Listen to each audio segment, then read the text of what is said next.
Moim największym marzeniem jest ratowanie świata. Jak mówię, że chcę ratować świat, to znaczy, że chcę budować przyszłość. W tym jest też jakaś wielka nadzieja, że przyjdzie moment, kiedy będziemy mogli przestać walczyć i będziemy mogli kreować.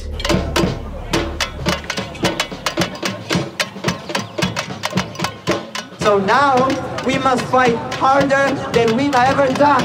Revolution! One solution! Revolution! Pierwszy raz naprawdę widzimy, z czym my walczymy. Niszczą nam świat. I to jest kurwa legalne. A my jesteśmy tymi, którzy robią nielegalne rzeczy. W sensie trzeba być naprawdę gotowym emocjonalnie, żeby cały dzień blokować. Nie wiesz, o której to się kończy. Musisz być przygotowany na gaz, musisz być przygotowany na bicie przez policję. Jakby serio rzeczy.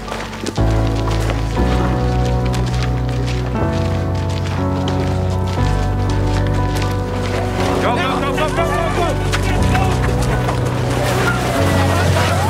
Watch it!